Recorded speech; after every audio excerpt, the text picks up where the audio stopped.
बिस्मिल्लाहिर्रहमानिर्रहीम अस्सलाम वालेकुम। कैसे हैं स्टूडेंट्स? उम्मीद है कि सब खैरियत से होंगे। लिसानुल हिसाब के नए लेक्चर के साथ हम मौजूद हैं। मेरे सामने मैथमेटिक्स की 9th क्लास की book Khyber Pakhtunkhwa text book board Peshawar exercise number 1.4 हमारी चल रही थी। मैट्रिसेस की मल्टीप्लिकेशन किस तरह से की जाती है ये हम सीख रहे थे और अब मज़ीद भी सीखेंगे।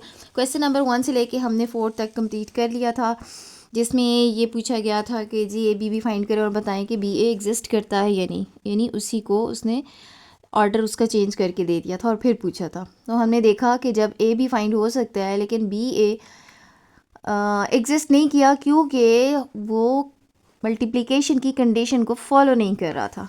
ठीक है जी, आगे चलते हैं जी क्वेश्चन नंबर 5 पे और देखते हैं कि अब क्या पूछता है वो। क्वेश्चन नंबर 5 है जी, हमारे पास ए मैट्रिक्स उसने दिया हुआ है, बी मैट्रिक्स दिया हुआ है, कह रहा है कि show that A B is not equal to B ए।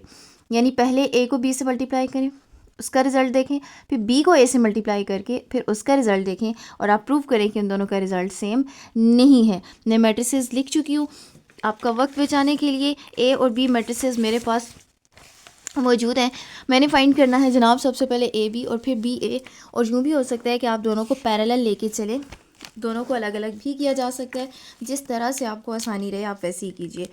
ठीक है जी, फाइंड करते हैं। बिस्मिल्लाहिर्रहमानिर्रहीम। सबसे पहले फाइंड करना है हमें ए बी। ए को बी से मल्टीप्लाई करना है। ए इंटू बी, ए मैट्रिक्स है 1 1 0 0 इंटू बी इज़ 0 1 0 0। अगर मैं यहाँ पे पैरेलल लेके चलूँ, अगर आपके लिए आसानी है तो आप भी इस तरह से कर लें। मुश्किल लगता है तो कोई मसला नहीं है, आप पहले ए बी फाइंड कर लें और फिर उसके बाद बी ए को फाइंड कर लीजिएगा। ये मैट्रिक्स बी लिख लिया मैंने और ए है 1 1 0 0। सबसे पहले मैं ए बी को मल्टीप्लाई कर लूँ, फिर बी ए की तरफ आते हैं। मल्टीप्लिकेशन के लिए मैंने आपको रूल बताया था कि आपने एक रो को कंसिडर करना है और उसको बारी बारी कॉलम से मल्टीप्लाई करना है। जब फर्स्ट रो इस फर्स्ट कॉलम से मल्टीप्लाई होगी, सेकंड रो को थोड़ी देर के लिए भूल जाए। ठीक है, तो ये मल्टीप्लाई होगी 1 इंटू 0 प्लस 1 इंटू 0।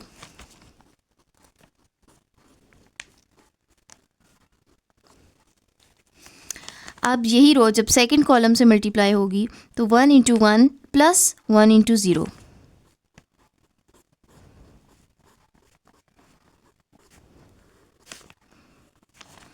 नेक्स्ट, अब ये फर्स्ट रो का काम ख़त्म हो गया। अब फर्स्ट रो को इग्नोर कीजिए और अब आ जाइए सेकंड रो पे। ये रो बारी बारी अब इन कॉलम से मल्टीप्लाई होगी। 0 into 0 plus 0 into 0।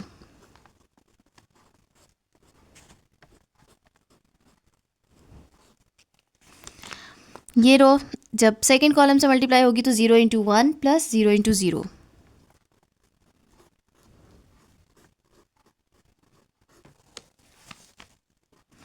Zero multiplied जहाँ भी होगा किसी भी नंबर से वो आंसर रिज़ल्ट ज़ीरो ही देगा। 0 plus 0 and 1 plus 0। 0 plus 0 and 0 plus 0। 0 plus 0 is 0, 1 plus 0 is 1, 0 0। ठीक हो गया जी, ये आ गई हमारे पास ए बी की मल्टीप्लिकेशन। अब चलते हैं बी ए की तरफ और इसका रिज़ल्ट चेक करते हैं। फर्स्ट रो बारी बारी हर कॉलम से मल्टीप्लाई होगी। ठीक है, first row 0 into 1 plus 1 into 0।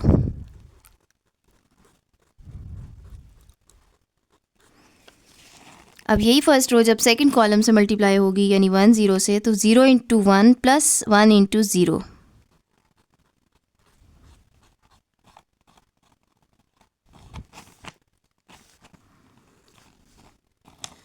First row का काम ख़त्म हो गया। अब सेकंड रो से मल्टीप्लिकेशन करनी है।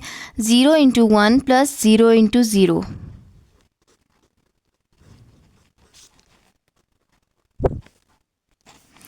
अब ये सेकंड कॉलम से मल्टीप्लाई होगी 0 into 1 plus 0 into 0।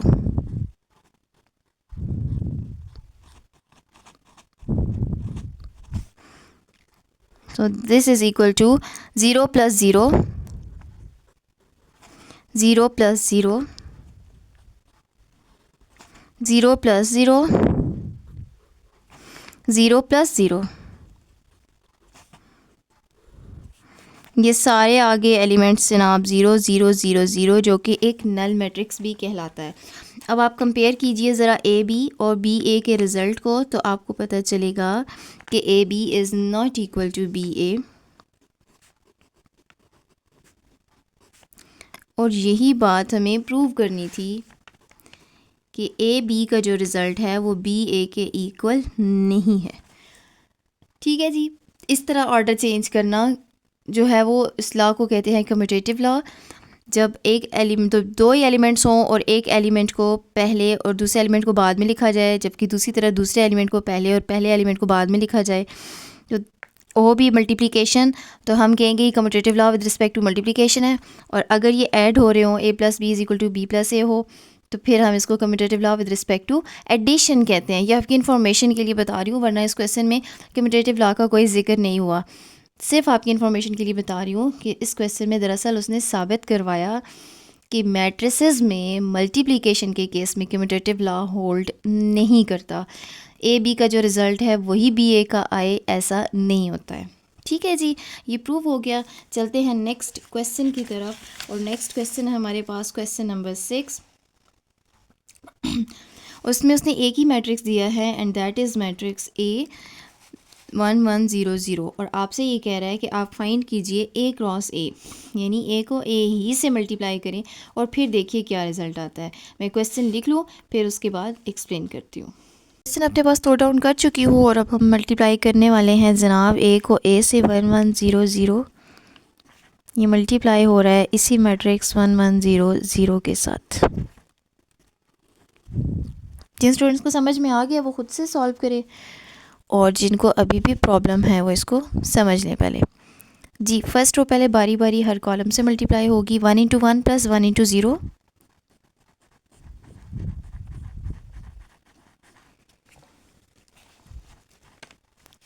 1 into 1 plus 1 into 0,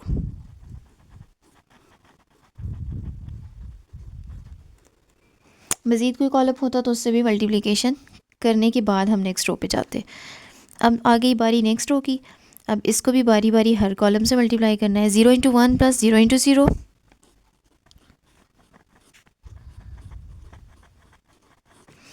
0 into 1 plus 0 into 0,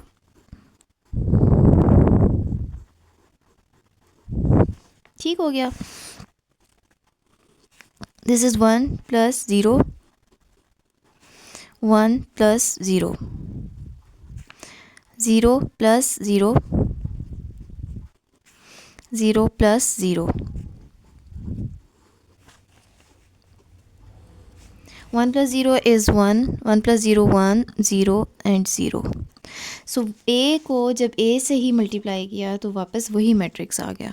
ठीक है जी, बस ये हमें फाइंड करना था, बताना कुछ भी नहीं है कि वापस वही मैट्रिक्स आता है या नहीं। चलते हैं नेक्स्ट क्वेश्चन की तरफ। Last question, question number 7। If A is equal to this matrix and B is this. अब वो पूछ रहे हैं आपसे कि क्या ए बी इक्वल है बी ए के। अब ज़रा आप गौर करें, जो 5th क्वेश्चन था उसमें कहा था उसने कि ए बी इक्वल नहीं है बी ए के। ठीक है, अब वो पूछ रहा है, आप चेक करें कि ए बी का रिज़ल्ट वही है जो बी ए का रिज़ल्ट है। ठीक है, तो अब हम सॉल्व करते हैं और फिर देखते हैं कि इस केस में ए बी ए के इक्वल है या नहीं। जी, क्वेश्चन मैंने अपने पास नोट डाउन कर लिया है, और ए को बी से मल्टीप्लाई करना है। फर्स्ट रो बारी बारी हर कॉलम से मल्टीप्लाई होगी। -2 इंटू 1 प्लस 3 इंटू 2। अब सेकेंड कॉलम से मल्टीप्लाई होगा तो -2 into -1 plus 3 into 4।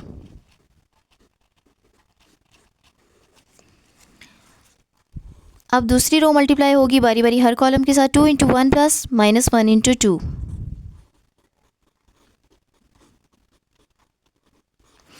2 into -1 plus -1 into 4। ठीक है जी, इसको मल्टीप्लाई कर लेते हैं। दिस इज़ -2 प्लस 3 2 ज़ार 6, माइनस माइनस प्लस 2 1 ज़ार 2 प्लस 3 4 ज़ार 12, 2 1 ज़ार 2 plus -2, this is -2, so plus minus minus into -2 minus 4 1 ज़ार 4। ये बनता है जी, प्लस माइनस करें तो आता है 4, साइन ऑफ ग्रेटर वैल्यू यानी positive sign, 12 + 2 is 14, 2 - 2 is 0, minus minus plus, 4 + 2 is 6 and sign of greater value. This is the result of A B. अब हम फाइंड करते हैं बी ए और फिर देखते हैं कि इसका यही रिज़ल्ट आता है या नहीं। जी, अब हम बी को ए से मल्टीप्लाई करने जा रहे हैं और मल्टीप्लिकेशन के लिए मैट्रिसेस को मैंने पहले से लिख लिया है। फर्स्ट रो को मल्टीप्लाई होना है पहले फर्स्ट कॉलम के साथ, 1 × -2 प्लस -1 × 2। अब सेकेंड कॉलम से 1 × 3 प्लस -1 × -1।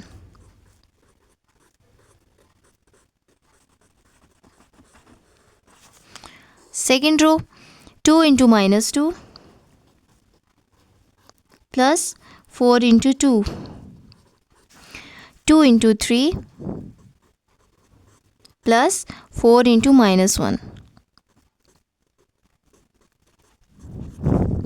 ठीक है जी, दूसरे कॉलम से मल्टीप्लिकेशन हो गई। -2 -2 3 plus minus into minus plus, 1 1 1, 2 2 4, -4 plus 4 2 8, 6 plus minus minus 4 × 1 is 4,